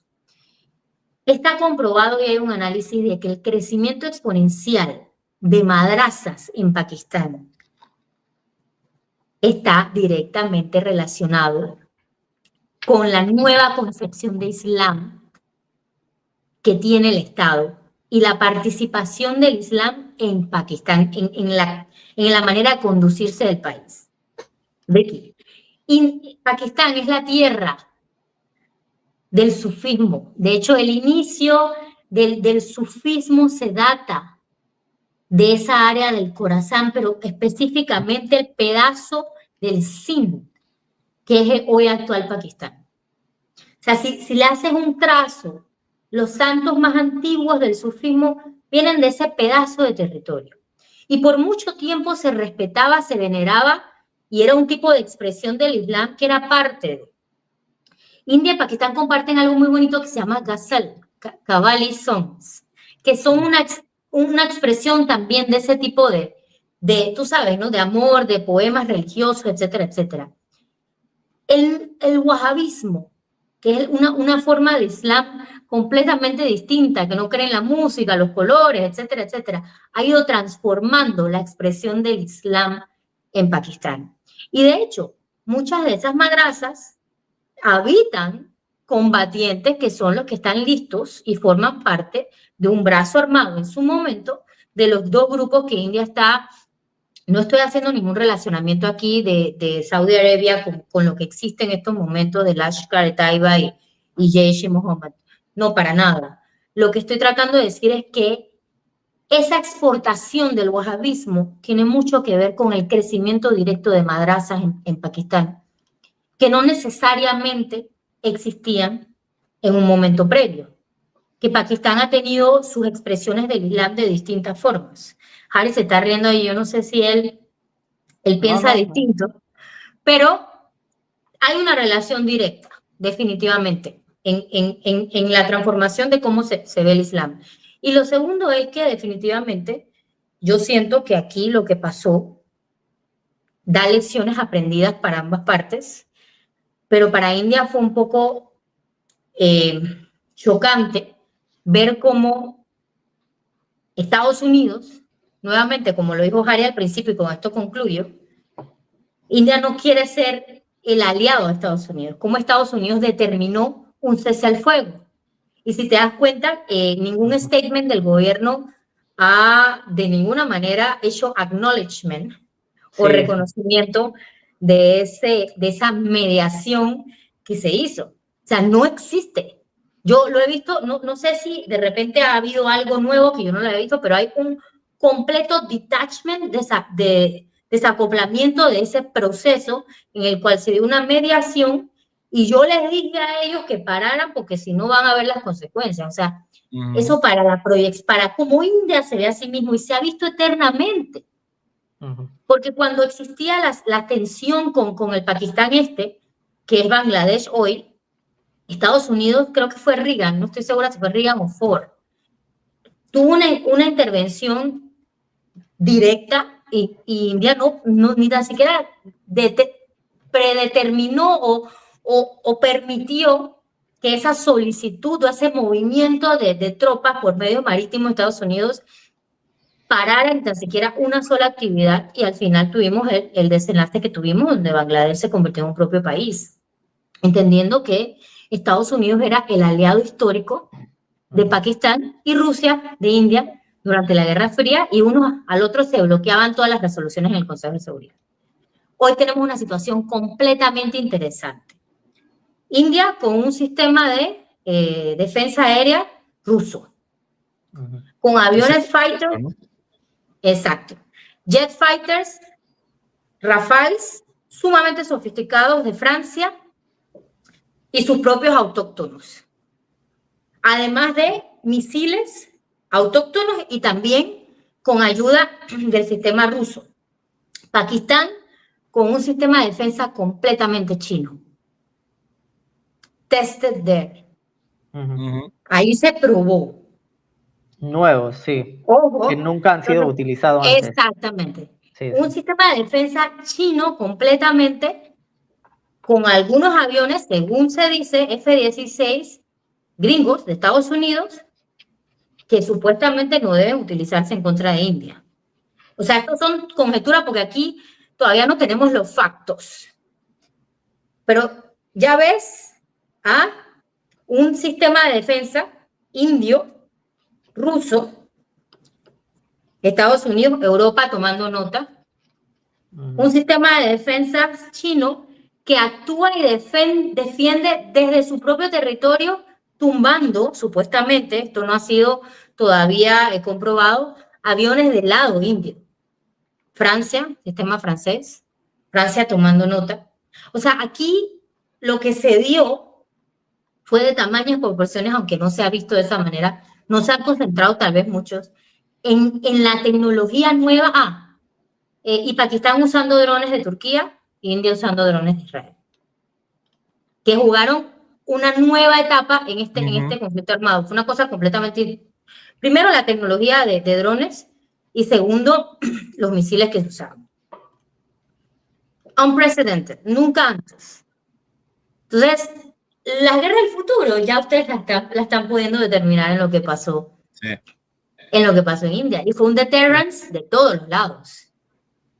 Entonces, aquí yo creo que tiene que darse un análisis sumamente profundo de cómo la participación de los superpoderes en un conflicto en las faldas de los Himalayas. Sí, a ver, yo quería, ya que regresamos al tema de seguridad y defensa, yo tenía pensado y anotado algo que quería compartir, ¿no? Estaba pensando, cuando habló Yanaina, en una metáfora, ¿sí? Como dice Platón, ¿no?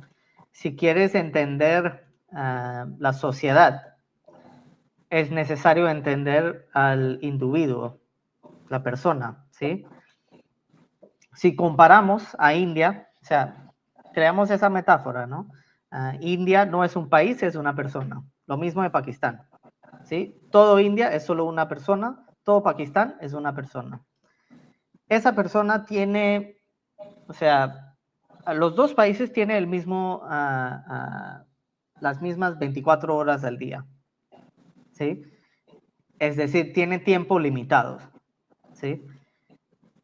India, por su historia, por su complejidad y todo, ha tenido que poner mucho más énfasis en el trabajo.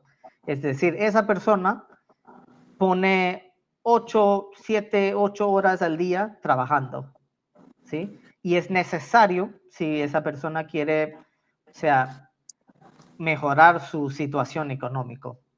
Es lo mismo en Pakistán. Lo que ha pasado con esta guerra es que en vez de poner 7, 8 horas al día, van a poner 5 o 6, ¿sí? Y el resto, o sea, una hora más, van a meter en temas de defensa. Eso también es una razón por lo cual India no tiene y la gente en India también no tiene tanto conocimiento, de lo que pasa en el resto del mundo, en América Latina, ¿no? Porque nadie en India sabe de América Latina, o sea, porque la gente sabe mucho más, las canales de televisión ponen mucho más cosas de Pakistán y de China, ¿no? O sea, como en inglés se dice headspace, ¿no? El headspace que tiene Pakistán y también China dentro de cada persona en India o sea, es un nivel muy grande y no necesario, ¿no?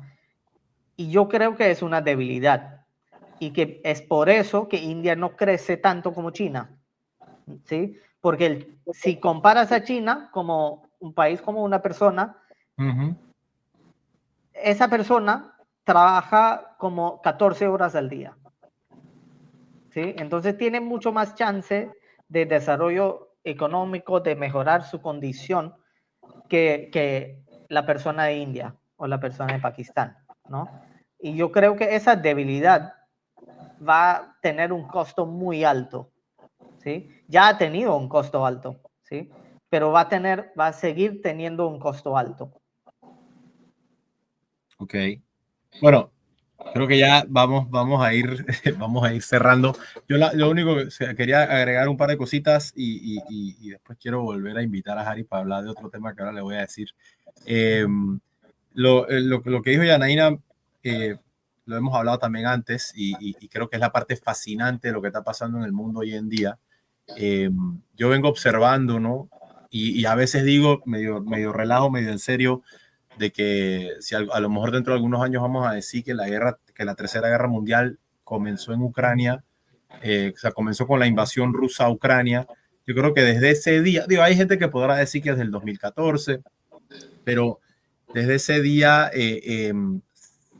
yo diría, y me parece que lo estamos comprobando, ¿no? Se cayó un velo o se rompió algo en la psiquis mundial y yo decía, todo el que tiene un grievance, ahora es el momento, ¿no? Y ya las barreras que existen para gente, conflictos y gente que se quería, en buen panameño, sacar la mierda hace décadas, ahora es como que, bueno, vamos, pues, porque como que, ¿sabes? Algo pasó. Hay gente que dice que es que el policía del mundo ya no es policía, que el momento unipolar se acabó, que no sé qué, pero sea lo que sea, a todo el mundo dijo, este es mi momento. Y ya mencionamos Nagorno-Karabaj, que me parece un caso súper understudied de cómo Azerbaiyán dijo, bueno, este es el momento, brother, aprovecharon, pim, pam, pum, y no ha pasado absolutamente nada. Y Azerbaiyán es un darling de la comunidad internacional. Ahí hay carreras de Fórmula 1, ahí hay de todo. Y los pobres armenios nadie ni los voltea a ver, pero bueno, así es el mundo, ¿no? Y bueno, lo que está pasando en Gaza ni se diga, y hay muchos cosas, ahora India, Pakistán, etcétera. Pero la parte interesante realmente es eso que mencionó Yanaina, de cómo hay muchos países que ya llevaban tiempo montando sus propios sistemas de defensa y sus propias industrias de armas. Uno de ellos es Turquía. Y el rol que están jugando las armas turcas en el mundo ya es algo que no se puede ignorar. Bueno, el conflicto de Nagorno-Karabaj, lo que lo decidió fue que Turquía, bueno, Turquía y Azerbaiyán son hermanitos. Y otra cosa interesante de Azerbaiyán es que es un país shia, ¿sabes? ¿No? Es el único otro país, aparte de Irán, donde la mayoría de la población es shia. Pero bueno, las armas turcas están jugando un rol decisivo en la arena internacional hoy en día. India quiere ir por el mismo camino. Obviamente, un país de la dimensión de India no puede estar comprándole armas a los demás. Y hay muchos países que van recorriendo ese camino. Los chinos, Yanina acaba de mencionar, los sistemas de armamento chinos que está usando Pakistán. Entonces, eso me parece que ya estamos en otra época, ¿no? A nosotros, Yanina y yo somos súper fanáticos de William Strauss, que murió, por cierto, y Neil Howe, y el tema de Generations, for Turning, etcétera, los ciclos generacionales de las sociedades.